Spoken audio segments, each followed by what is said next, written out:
The sterile hum of the engines was a near-perfect white noise, a monotonous lullaby at 30,000 feet.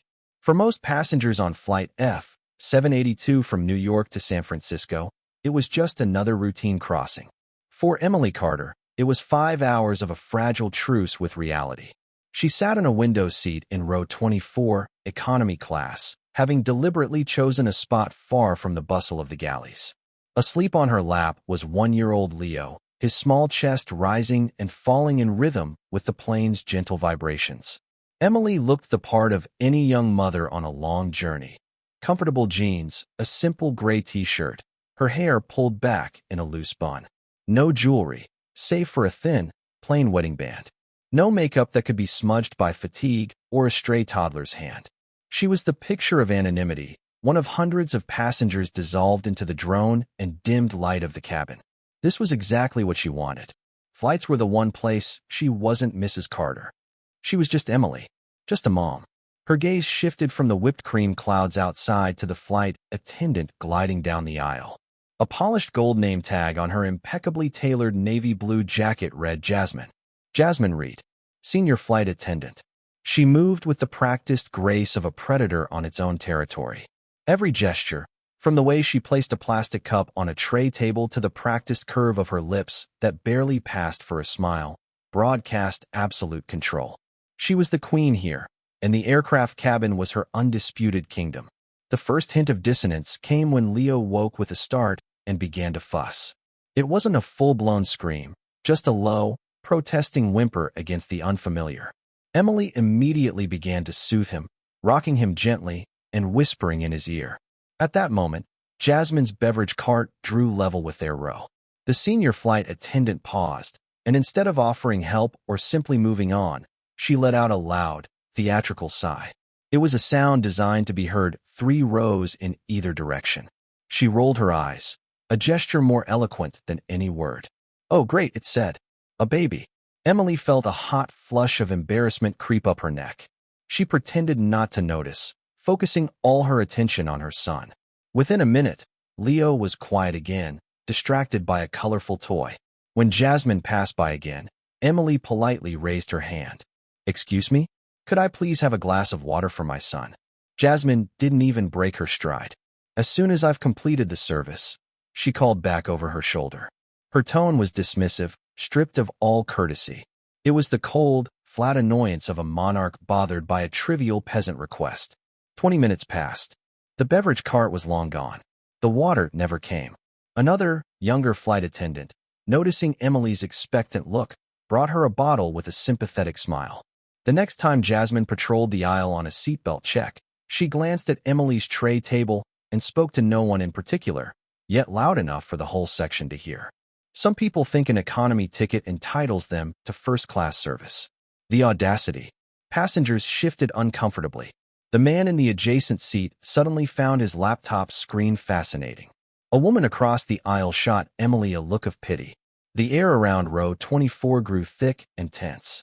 Emily felt as though she'd been put in a public stockade for some minor, unspoken crime. She took a deep breath, reminding herself to stay calm. For Leo, the disaster, when it came, was small and sudden. Leo, playing with his toy, knocked over the small cup of apple juice Emily had been holding for him. Sticky liquid puddled on the tray table, a tiny amber flood trickling down to the floor.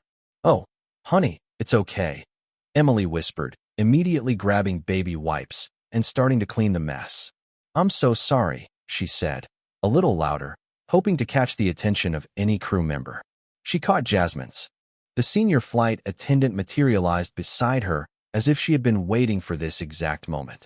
Her face was a mask of righteous fury. "What is going on here?" Her voice sliced through the cabin's hum. Conversations ceased. Dozens of heads turned in their direction. "I'm sorry, my son just spilled his juice. I'm cleaning it up right now," Emily replied evenly, not looking up. "You're cleaning it up?" Jasmine sneered, her voice dripping with venom. "You've created a mess and a safety hazard on my aircraft. This is a complete lack of respect for the crew and for the other passengers. Do you have any control over your child at all?" The accusation was so disproportionate, so brutally public, that Emily froze. She lifted her head, her calm gray eyes meeting Jasmine's, which were blazing with anger. "It was an accident," she said, her voice quiet but firm. "And I apologized." It was that composure, that unshakable dignity, that seemed to be the final straw for Jasmine. In her eyes, she didn't see a flustered, apologetic mother. She saw a calm, collected white woman who refused to be cowed, who dared to maintain her poise in the face of Jasmine's authority. She was the embodiment of a quiet privilege that Jasmine found infuriating. "An accident," Jasmine hissed, leaning in close. "People like you need to be taught a lesson." And before anyone could process what was happening, her hand shot out. The sharp, ugly sound of a slap echoed through the cabin. It was followed by a silence so absolute, so profound, that even the engines seemed to have gone quiet. Leo, startled by the sudden violence, erupted into a piercing wail. A bright red mark began to bloom on Emily's cheek. She didn't cry out. She didn't gasp. She simply sat there, clutching her screaming child, her gaze locked on her assailant. At that moment, Jasmine Reed's entire kingdom, built on petty power and perceived authority, began to crumble. She just didn't know it yet. The ringing in Emily's ears was louder than her son's cries. The collective gasp of the passengers felt like a physical pressure, sucking the air out of the cabin. But through it all, a strange, chilling clarity descended upon her.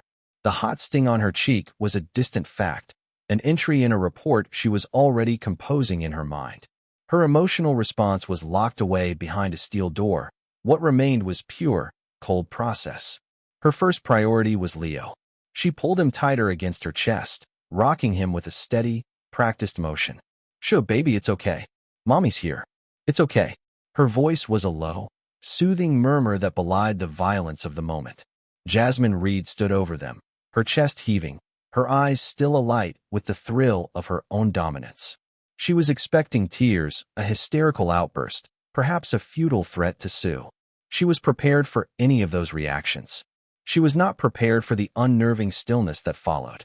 Emily slowly raised her head. The red handprint on her pale skin was a stark accusation. Her eyes, however, held no fear and no anger. They were like chips of ice. She looked directly at the senior flight attendant, her gaze unwavering, and her voice, when she spoke, was perfectly level, almost unnervingly quiet. "Incident recorded." It was not a threat. It was a statement of fact. The three words hung in the air, clinical and final. They were words of process, of documentation. They were the words of a system far larger and more powerful than Jasmine could comprehend. For the first time, a flicker of uncertainty crossed Jasmine's face. The woman's reaction was wrong. It didn't fit the script. "You'd better believe it's recorded," Jasmine snapped, trying to regain control. Assaulting a flight crew is a federal offense. It was a desperate, clumsy lie, an attempt to twist reality, but the conviction in her voice had vanished. Emily didn't reply. She simply turned away, a subtle but complete dismissal. Her movement was deliberate. She shifted Leo to her other arm, reached into her diaper bag, and pulled out her phone. Her fingers were steady as she navigated the screen, her expression as calm as if she were checking the weather. Jasmine watched, a knot of confusion tightening in her stomach. What was she doing? Texting her husband to complain? Posting on social media? Jasmine scoffed internally. Let her. The company would stand by its senior staff, especially against a hysterical passenger. Emily tapped the icon for the in-flight Wi-Fi. The connection was sluggish, the small icon spinning for what felt like an eternity. To the other passengers, it looked like a woman trying to distract herself after a humiliating ordeal. But it was the most critical moment of the flight. Finally, the icon turned solid. She was connected. She opened a secure messaging app, one that required two-factor authentication. She selected a single contact from a heavily encrypted list, Mark Stone. She typed a short, precise message. There was no emotion, no explanation, just a string of code words that would set an irreversible chain of events into motion. To Mark Stone. Subject, in flight. Flight F, 782. Protocol red alert initiated. I am on site. Ensure reception on arrival. Full crew isolation. Her thumb hovered over the send button for a single heartbeat. Then she pressed it. The message disappeared from her screen, a silent signal fired from a pressurized tube in the sky to a command center on the ground. The gears of a vast, unforgiving machine had begun to turn. She put the phone away, gave Leo a reassuring kiss on the forehead, and leaned her head back against the seat, closing her eyes. From the outside, she looked like a victim, exhausted and defeated. Inside, she was anything but. She had initiated the protocol. Now, all she had to do was wait. Jasmine, meanwhile, had retreated to the galley, buoyed by a fresh wave of self-righteousness. She'd put the unruly passenger in her place. She had asserted her authority. A younger flight attendant, a girl named Maya, looked at her with wide, horrified eyes. Jasmine, you hit her. She was a threat to the safety and order of this cabin, Jasmine declared, her voice low and sharp. I handled it. Now get back to work. The rest of the flight passed in a strange, suspended tension. The passengers whispered among themselves, casting furtive glances toward row 24. A few offered Emily quiet words of support, which she accepted with a polite, distant nod. Jasmine Reed, for her part, patrolled the aisle with an extra swagger in her step, the conquering queen surveying her domain. She felt powerful, untouchable. She was blissfully unaware that a man named Mark Stone, the airline's notoriously ruthless head of global security, had already rerouted from his own meeting, personally dispatching a legal team and a specialized extraction unit to meet Flight F-782. He wasn't coming to discipline a passenger. He was coming to contain a corporate catastrophe. The familiar chime for final descent sounded through the cabin. Cabin crew, please prepare for landing. Jasmine Reed moved through the aisle with a renewed sense of purpose. She performed her final checks, her movements crisp and authoritative. In her mind, she was already composing the official report. Passenger Carter, Emily, row 24A, non-compliant and disruptive, created a disturbance, became verbally aggressive, required physical intervention to maintain order. The narrative was clean, professional, and painted her as a decisive leader maintaining safety and security. The slap would be framed as a necessary, defensive measure. She felt secure, protected by the corporate protocols she knew so well, or thought she knew. The landing was smooth. The aircraft touched down at San Francisco International, and the roar of the reverse thrusters filled the cabin. Passengers began to stir, gathering their belongings in the ritualistic pre-gate rush. But the plane didn't turn toward the terminal. It kept taxiing, moving past the brightly lit gates into a remote, desolate corner of the airfield reserved for cargo planes and de-icing procedures. It finally came to a stop beside a featureless hangar, far from the bustling life of the airport. A low murmur of confusion rippled through the passengers. The captain's voice came over the intercom, smooth but strained. Ladies and gentlemen, we seem to be experiencing a minor operational delay. Please remain in your seats until the seatbelt sign has been turned off. We appreciate your patience. Jasmine frowned. A remote stand was unusual for a domestic flight. It meant a delay, paperwork, and irritated passengers. Annoyance pricked at her. This was just another inconvenience caused by the woman in row 24. Then, she saw them. Through the cockpit window, a small convoy of black vehicles approached, moving across the tarmac with silent, purposeful speed.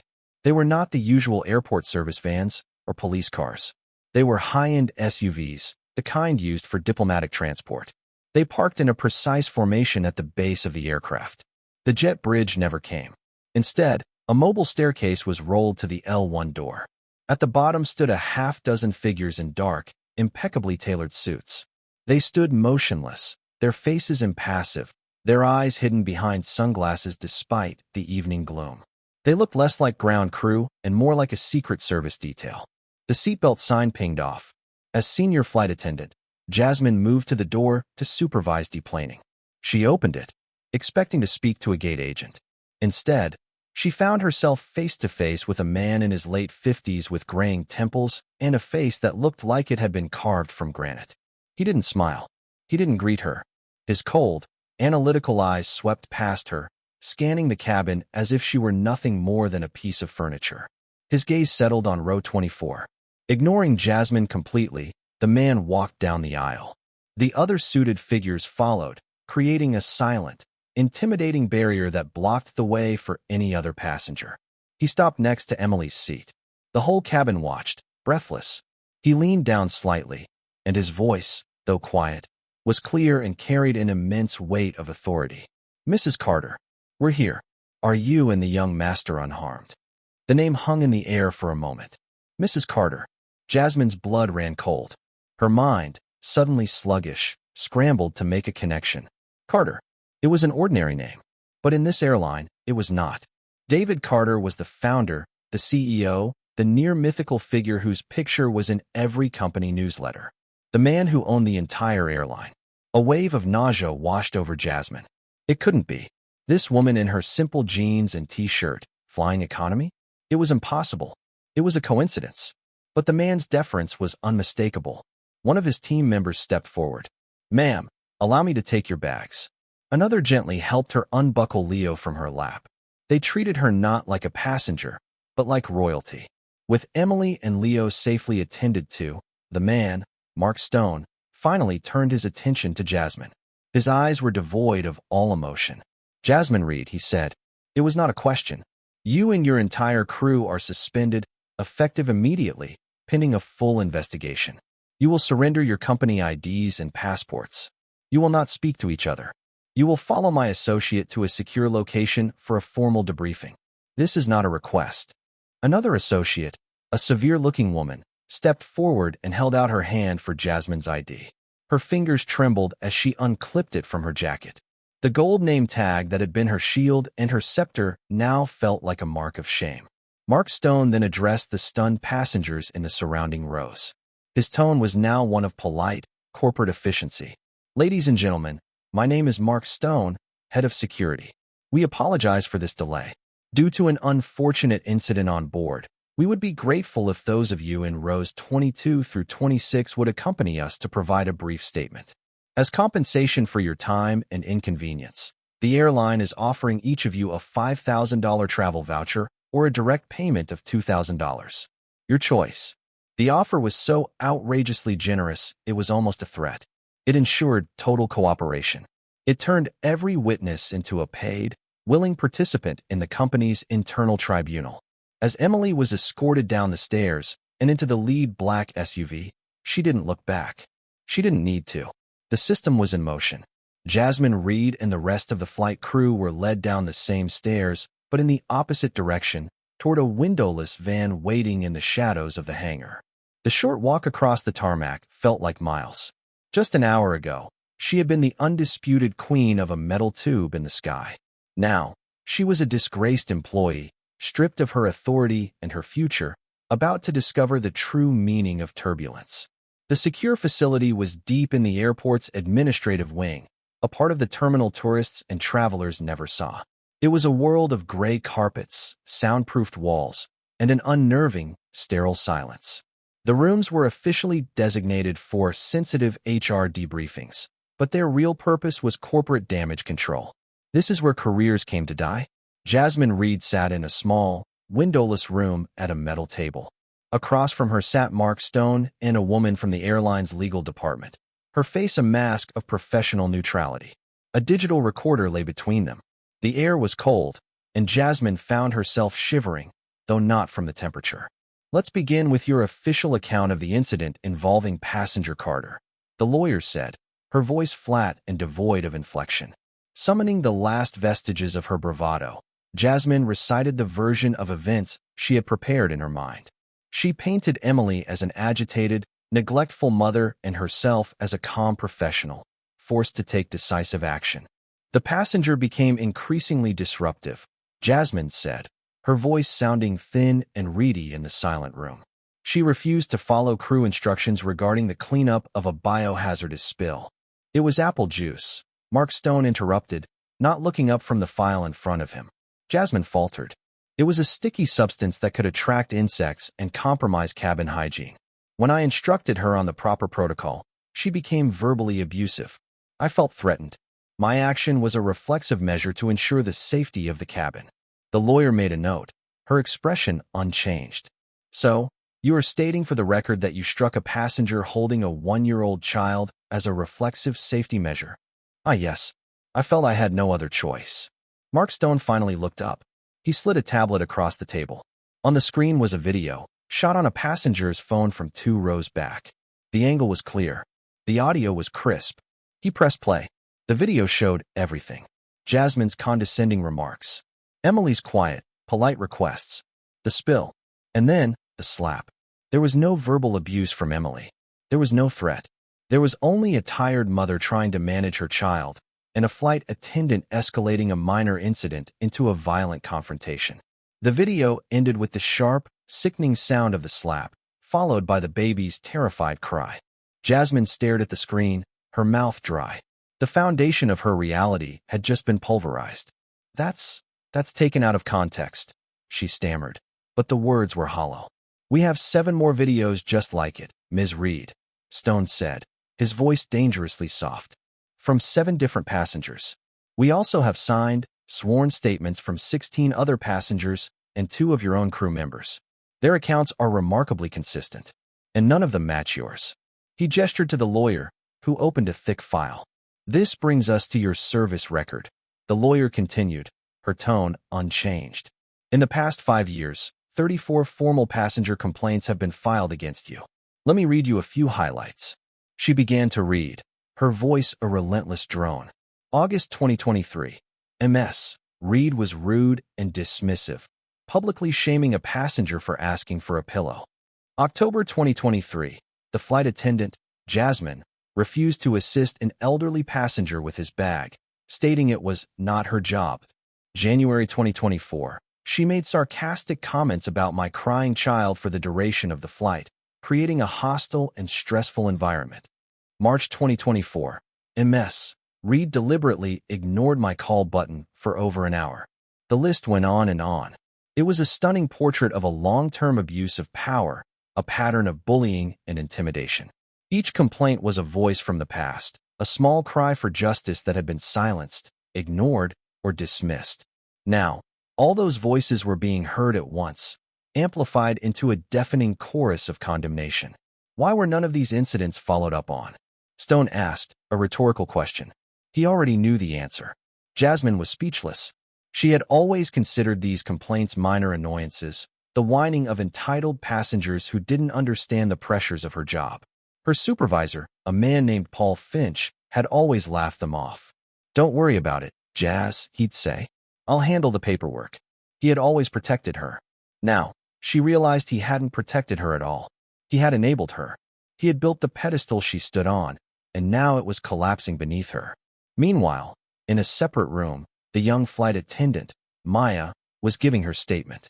She was terrified, but the sight of a senior executive like Mark Stone listening to her with focused intensity gave her courage. Jasmine, she's always been like that, Maya said, her voice trembling slightly. Especially with passengers she thinks are easy targets. Young women, non-native English speakers, people who look nervous or unsure. She has this contempt for them. We all see it. We're just too afraid to say anything. She's Paul Finch's favorite. Complaining about her is career suicide. The investigation was no longer about a slap. It was about a culture. Mark Stone's team worked through the night, cross-referencing flight rosters with passenger complaints, pulling personnel files, and tracing a web of negligence and cronyism.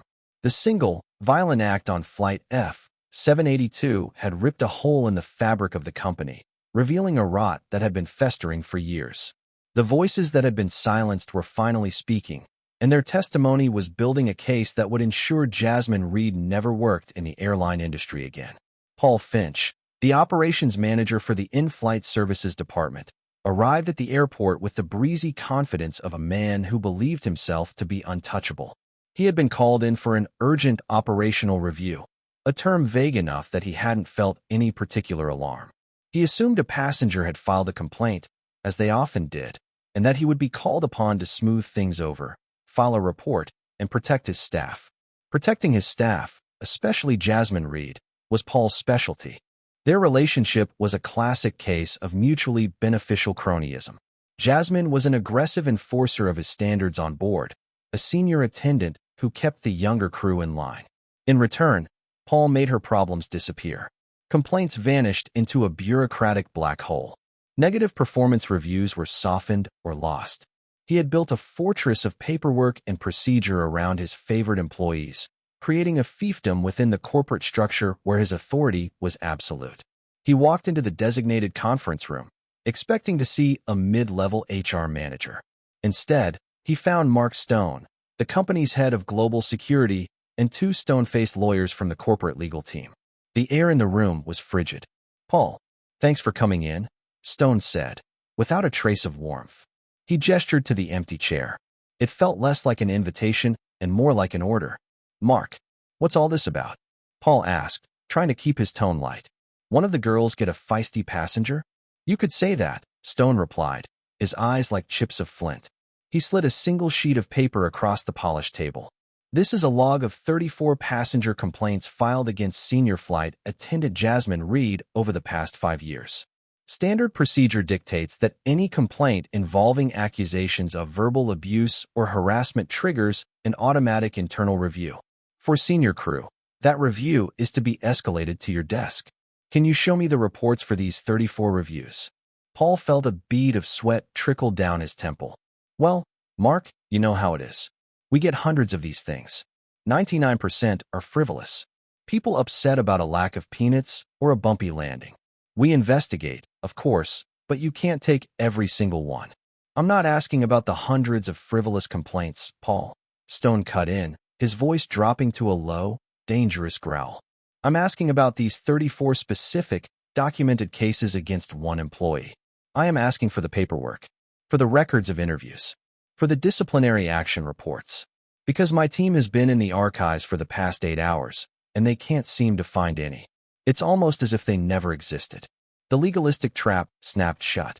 Paul's carefully constructed fortress was being dismantled, brick by brick. His primary defense, that he had followed procedure, was being exposed as a complete fabrication. He had not followed procedure. He had systematically and deliberately ignored it. "I handle these things internally, on a case-by-case basis," Paul stammered, his confidence evaporating. A quiet word with the employee is often more effective than a formal write-up. "A quiet word," the female lawyer echoed, her voice laced with ice. "So when a passenger complaint states that Ms. Reed referred to a family as trailer trash loud enough for other passengers to hear, your response was a quiet word. When another passenger alleged that Ms. Reed refused to help her stow a medical device, leading to it being damaged during takeoff, that also warranted a quiet word," the second lawyer chimed in. "And when a junior flight attendant filed an internal report stating that she witnessed Ms. Reed mocking a passenger's accent, you buried it so thoroughly that the attendant who filed it was transferred to the red-eye Newark to Cleveland route a week later." Mark Stone finished, his voice a hammer blow. They knew everything. They had not only collected the passenger complaints, they had started contacting the complainants. They had interviewed other flight attendants who had been afraid to speak up for years. The single case of a slap on Flight F-782 had metastasized into a full-blown investigation into systemic corruption, negligence, and the creation of a toxic and legally liable work environment. Paul Finch was no longer being questioned about Jasmine Reed. He was being investigated for gross misconduct and a deliberate cover-up. His entire department, his nest of cronyism and negligence, was being exposed to the harsh, unforgiving light of a corporate legal audit. "You didn't just ignore these complaints, Paul," Stone said, leaning forward. "You actively suppressed them. You fostered a culture of impunity. You allowed a bully to operate under the protection of your authority. Every single one of these 34 incidents was a potential lawsuit, a potential PR disaster. You didn't protect your employee, Paul. You exposed this entire company to catastrophic risk." Stone stood up, the signal that the interview was over. "Your access to all company systems has been revoked. You'll be escorted from the premises. Don't bother clearing out your desk. We'll do that for you." As two security guards entered the room, Paul Finch finally understood. He hadn't been called in for a review. He had been summoned for an execution. The system of mutual protection he had built with Jasmine had become a suicide pact, and the bill had just come due. The Emergency Disciplinary Council was not held in a courtroom, but it possessed all the gravity of one. It took place in the airline's opulent, top-floor boardroom, a space normally reserved for shareholder meetings and celebrating record profits. Today, its atmosphere was funereal. Jasmine Reed and Paul Finch sat on one side of a vast mahogany table. They looked small and defeated, stripped of the uniforms and titles that had once given them power. Across from them sat Mark Stone, the legal team, and the vice president of human resources. The jury, judge, and executioner all rolled into one. At the head of the table, a massive 8K screen flickered to life. It showed a single, unadorned office, a stark contrast to the boardroom's luxury. A man sat behind the desk, his presence commanding the screen despite the distance. It was David Carter. His expression was calm, almost unnervingly so. He was not there as Emily's husband. His posture and the cold, assessing look in his eyes made it clear he was there as the founder and ultimate authority of the company he had built from nothing. Let the record show this is a formal disciplinary hearing for senior flight attendant Jasmine Reed and operations manager Paul Finch. The lead counsel began, his voice echoing in the silent room. He then spent 10 minutes methodically summarizing the findings. The physical assault on Emily Carter, substantiated by video evidence and 17 witness statements, the 34 prior complaints against Ms. Reed, and the deliberate, systemic suppression of those complaints by Mr. Finch. It was a brutal, meticulous dissection of their careers. When it was her turn to speak, Jasmine tried to salvage what was left of her dignity. She attempted to deploy the language of therapy and victimhood that had become so common in public apologies. "I take full responsibility for my actions," she began, her voice quivering. "But I need you to understand the pressure we are under. The stress, the constant demands. That day, I was not myself. I felt threatened by the passengers' hostility, and I reacted poorly. I believe my actions, while wrong, were a result of a toxic and stressful work environment. And frankly, I feel I am being judged more harshly because of who I am." She left the final phrase hanging in the air, a veiled insinuation of racial bias. On the screen, David Carter's expression did not change. He let the silence stretch for a long, uncomfortable moment before he spoke. His voice was not loud, but it filled the room with an absolute, unshakable authority. "Ms. Reed, I don't care about your feelings. I care about my passengers. I care about my company. I started this airline with 2 leased planes and a simple promise. We will get you to your destination safely, and we will treat you with respect. Not because it's good for business, but because it is the baseline of human decency." He looked directly at her through the camera, and for the first time, Jasmine felt a true sense of dread. "You didn't just have a bad day," he continued, his voice cold and precise. "You have had a bad 5 years. You have systematically bullied the people who pay your salary. You believe your uniform gives you power. It doesn't. It gives you a responsibility, one you have repeatedly and grotesquely abused. Your final act was to physically assault a woman holding her child because you couldn't handle a spilled cup of juice. There is no excuse. There is no context in which that is acceptable." He then turned his attention to Paul Finch, who seemed to shrink in his chair. "And you, Mr. Finch, you were the gatekeeper. You were entrusted to uphold our standards. Instead, you built a system that protected bullies and punished victims. You are the source of the rot. Your negligence is, in many ways, more damaging than her violence." The verdict was delivered without ceremony. "Jasmine Reed, your employment is terminated, effective immediately, for gross misconduct. A lifetime ban will be placed on your record for any future employment within the aviation industry. All materials from our investigation, including the videos of your assault, will be turned over to the district attorney's office. This company will recommend the prosecution pursue criminal charges to the fullest extent of the law. Paul Finch, your employment is terminated, effective immediately, for gross negligence and willful suppression of safety and conduct reports. Our legal team will be assessing the full financial liability your actions have exposed this company to. You can expect to hear from them." It was over. 2 careers, built on a foundation of arrogance and corruption, had been utterly demolished in under 30 minutes. Weeks later, the news of the firings and the subsequent criminal charges against Jasmine Reed had become a cautionary tale within the industry. But for David and Emily Carter, the goal had never been mere punishment. In his office, David signed the directive that would make the incident on Flight F-782 a catalyst for permanent change. The new program was called Clear Sky. It established a fully independent ethics and conduct committee, with oversight powers that bypassed the traditional departmental hierarchy and reported directly to the CEO's office. It implemented a new, transparent system for tracking passenger and employee complaints, where every entry was logged, tracked, and could not be deleted without a formal, multi-level review. Finally, it mandated comprehensive de-escalation and customer respect training for all 10,000 employees, starting from the top down. Emily had refused any personal financial settlement from the airline. Her only demand had been for systemic change. Her insistence was the moral engine behind the Clear Sky Protocol. That evening, Emily, David, and a now playful Leo stood on the balcony of their home, which overlooked the bay. In the distance, the lights of an airplane blinked as it ascended into the darkening sky, a clean, white machine against a canvas of deep blue.